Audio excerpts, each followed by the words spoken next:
Hi, this is Joey here with another movie review. And for the sake of this video, we'll be discussing the 2003 thriller that's based on a John Grisham novel, The Runaway Jury. And this was really the last book that, at least the last legal thriller that John Grisham wrote that became a full-length motion picture. And there was one that came afterwards called Christmas with the Cranks, so it's based on his novel Skipping Christmas, which is another video for another day. So I am talking about The Runaway Jury. This is the original book here, folks. This is the original paperback book. Anyway, of course, there is a couple of things. Excuse me. There is a couple of changes in this book that I have to discuss. But for the cast, and I'll get into it in a minute if I have time for it. The cast, of course, is an A-list cast. And that's one thing that I do like about these movies that's based on a Grisham novel, is the all-star cast. This has Dustin Hoffman, Gene Hackman, who ironically used to be college roommates, believe it or not. And you also had John Cusack, in the film as well. I forgot who played the woman character, Molly. I forgot her name. I'm sorry, I forgot her name. I'm drawing a blank on her name. Anyway, the movie is about one major change from the book. In the novel, is a cigarette company that was sued, for causing cancer, but it was changed to a gun company. The reason why it was changed because it was another movie around the same time. I think it came out like either the year or two before.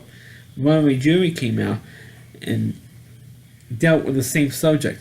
So they didn't want to have, oh god, here we go with another cigarette movie, and figured the movie would be a bust. So they changed it from a cigarette cup for the movie. Changed it for a cigarette company to a gun company for the movie. Of course, the movie starts off with what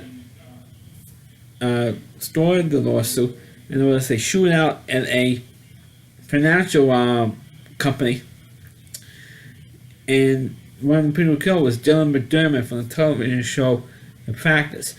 So he gets killed, and so the family of the family of Dylan McDermott's family in the film was suing the gun company who made this gun. They're going to shoot so many bullets and so many. It's kind of like a real liberal movie. What's going on now with all these mass shootings and everything. So anyway, the lawyer was played by Dustin Hoffman, and for the defense, Bruce Davison played the lawyer for the defense. Now, Gene Hackman played a jury consultant, trying to manipulate the jury and trying to pick and choose which jurors or prospective jurors will vote for the gun company. And that's where John Cusack's character came in, because he manipulated the whole. It was like a puppet master to the whole thing, and he was manipulating both sides. And his girlfriend, Molly, tried to bribe and said, "Oh, if you give us, let's say, $10 million in an offshore account, we could manipulate the jury to rule in your favor." And Dustin Hoffman turned them down. We're not going to give you that much. We're not going to give you any money at all. But Gene Hackman's side says, okay, we're going to give you the money, because actually the gun company wants to win. But on long short, of course, everything goes to pot for Gene Hackman's side, the gun company. And the plaintiff won. Of course, naturally, of course, they're going to major spoiler for those of you who haven't seen the movie. I know I have a habit of spoiling the ending of movies, so I got a comment on that in my other video for spoiling the ending of these movies. Because I'm doing a review and I'm spoiling the ending. Anyway, what happened was when the Runaway Jury came out as a film, all the critics said, "Oh, this is a surprise ending. This is a surprise ending." If any of you have read the book, I should let this up again. Any of you who read this book before you saw the movie version, there was no surprise ending in the book. There was no surprise, and the reason why in the book, the reason why Nicholas Easter, who was the main character, character that John Cusack plays and his girlfriend Molly. The reason why they did that is because I think they lost somebody to cancer for smoking cigarettes. In the movie, it was because John Cusack's girlfriend had a sister, whose sister was killed in a mass shooting at a elementary school. I think it was an elementary or junior high school, and that was a surprise.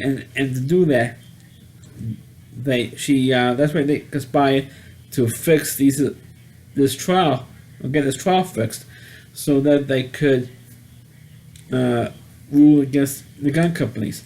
And they even threatened to go to every single, trying to get on a jury or for every single gun trial across the country, so to rule against the gun companies. I mean, it is a movie for today, because of all the shooting, what the liberals are trying to do in the United States against have more gun control. And so to see this movie today, 14 years later, I mean, it's real appropriate to see something like that. And also to see this movie, it makes you don't want to serve on jury duty because of how the juries are manipulated. Trying to get. I mean, it happens in every trial, trying to manipulate juries to rule for the defense or rule for the plaintiffs or the state, if it's a murder trial, if it's a criminal case. But to even read the book, it makes you wonder not to serve on jury duty. But the movie is a good movie. I mean, it is pretty faithful to the book, despite the fact that, like I said earlier, they switched it from a cigarette company to a gun company. I mean, other than that change, is pretty damn close to the book. I mean, other than A Time to Kill, which was made in 1990, was made to a movie in 1996, which I previously reviewed. Those are the only two books, or only two movies that's pretty damn close to what the book was. And unlike other movies that's based on John Grisham novel, is not really all that faithful. And the thing that I kind of get kicked out of, there's one fact that I should mention. This is the third movie that's based on a Grisham novel that Gene Hackman starred in. That's like the third movie. He originally starred in The Firm with Tom Cruise. He was also in the movie The Chamber with Chris O'Donnell, and played the old Klansman who gets executed in the end of the movie. Spoiler. Sorry for that noise. It was my phone. And he, of course, he plays the jury consultant for the gun company in a Runaway Jury. So this is like the third film. I mean, he is the only actor that I'm aware of that I know on the top of my head who appeared in 3 separate movies that's based on John Grisham novel. I don't know if I guess he must be a fan of John Grisham's books, or the producers kept hiring him to do these roles. Who the heck knows? But I do think it's kind of fun fact for Gene Hackman fans, and I'm kind of like a semi-Gene Hackman fan, to point that out. That he was in three movies that's based on a John Grisham novel, which is kind of fun, to see that. At least in this movie, he wasn't killed in this movie. In the other two parts that Gene Hackman was in The Firm and in The Chamber, his character dies. Spoiler for those of you who haven't seen The Chamber or The Firm. But Runaway Jury, it is a very good movie, and anybody should watch it. And there's no major twist in the end. There's no twist. I mean, I watched the movie when I actually physically went to see the movie when I was playing the theaters in 2003, and I'm watching it because I know what read the book before. I still remember the book when I went to see the movie, and it was like 6 years apart. When the book came out, and when I read the book and the movie came out, and I'm like, where's the twist? Where is the twist? There's no twist. I mean, where the hell did they get the twist from? The twist from the ending. I mean, if there was a twist, I didn't pick up on, but there was no twist, folks. I'm like, where is the twist in the ending in this movie? There isn't any. But if you're a fan of John Grisham, and that was really the last movie that was based on John Grisham legal thriller that was made. The next one was Skipping Christmas, and there was also a TV movie based on his book A Painted House, which was not a legal thriller, but that was the only other two books, last two books after Runaway Jury. As going in order when the books came out, that was made into movies. And no other legal thriller came out that was based on a book, which is a shame. I wish a couple more of his books were made into legal thrillers. But the last couple of them were not bad. They came out.